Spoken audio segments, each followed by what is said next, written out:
여러분 아직도 인류가 해석하지 못한 언어가 있다는 거 아시나요? 심지어 그 언어로 겨우 몇 문장이 아니라 여러 학문에 관련된 책까지 쓰였는데요. 그럼 오늘은 수많은 암호학자들이 해석하는 데 실패하며 역사 속 미스터리한 언어의 대표격으로 불리게 된 보이니치 필사본에 대해 알아보겠습니다. 우선 보이니치 필사본은 272페이지로 된 책입니다. 하지만 세월이 흐르며 일부가 분실되어 현재는 그 중에 240여 쪽만 남았죠. 보이니치 필사본은 발견 당시부터 정체불명의 문자가 적혀있어 어그로가 야무지게 끌렸는데요. 이에 유명한 언어학자들이 너도 나도 해석해보겠다며 달려들었는데 결국 아무도 알아내지 못했습니다. 그도 그럴 것이 이 문서에 사용된 글자는 여지껏 전세계 어디에서도 발견된 적이 없었기 때문이죠. 이 세상 모든 언어와 눈꽃만큼도 연관성이라고는 없었습니다. 그러나 연구에 연구를 거듭한 결과 보이니치에는 표현문자 체계에서 음소를 조합하기 위해 반드시 있어야 하는 일정한 글자들의 배열이 발견됩니다. 예를 들어 우리가 사용하는 아에이오 등 모음이 발견됐던 것이죠. 게다가 알파벳과 같은 기본 글자꼴이 존재했으며 필체도 일정하고 글을 쓴 것이 매우 능숙해서 이 책의 저자는 이미 오래전부터 이 언어로 글을 써왔던 숙련자인 것으로 밝혀졌습니다. 이외에도 보이니치 언어는 글자마다 고유한 조합법이 있으며 평소에 자주 쓰이는 일상 언어와 전문적인 지식을 표현할 때만 쓰이는 전문 언어 등이 나눠져 있었죠. 따라서 전문가들은 보이니치 필사본이 옛날에 심심했던 백수가 아무렇게나 막 적은 낙서 같은 게 아니라 일정한 규칙과 문법을 갖고 있는 언어이자 문자체계라고 판단했습니다. 저는 이런 미스터리한 내용을 찾아볼 때 외국의 여러 사이트를 접속하는데요. 이때 서프샤크 VPN을 사용하면 정말 좋습니다. 해외 사이트를 검색하는 경우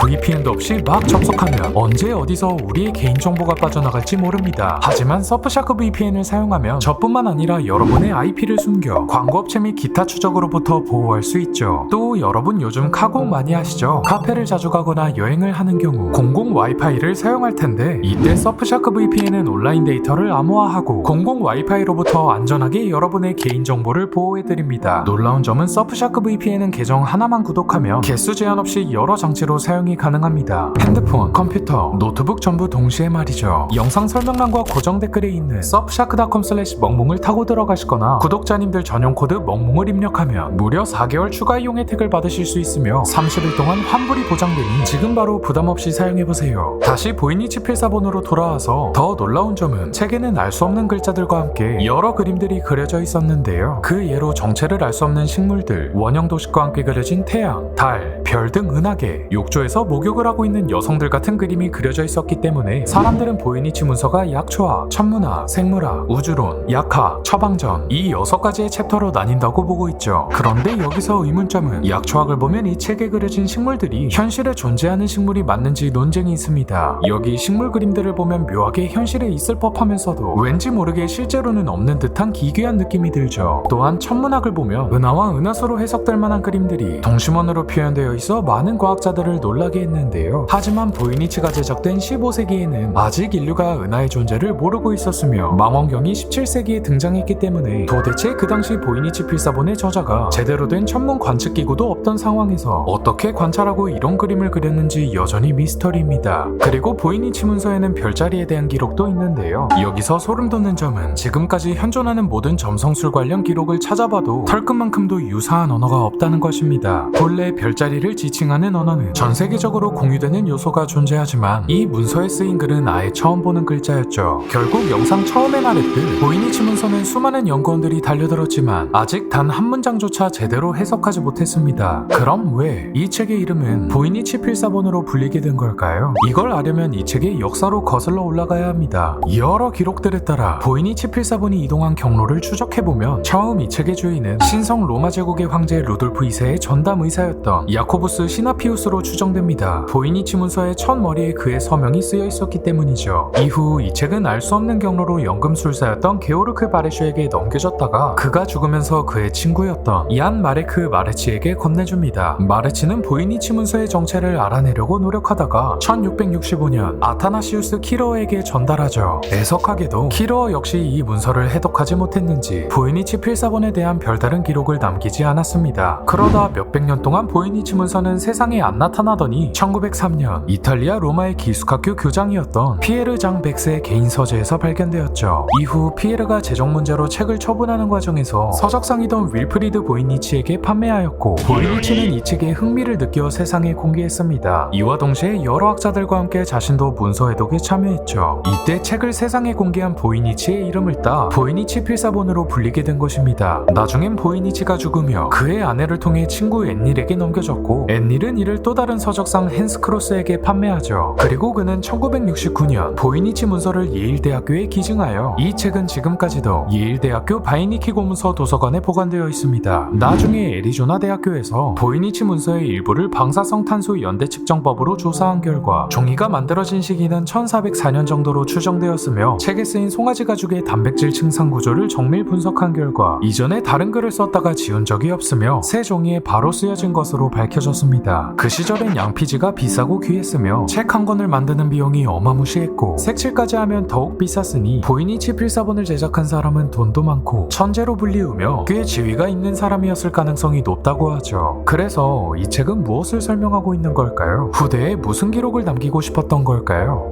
지금까지 철몽몽이었습니다.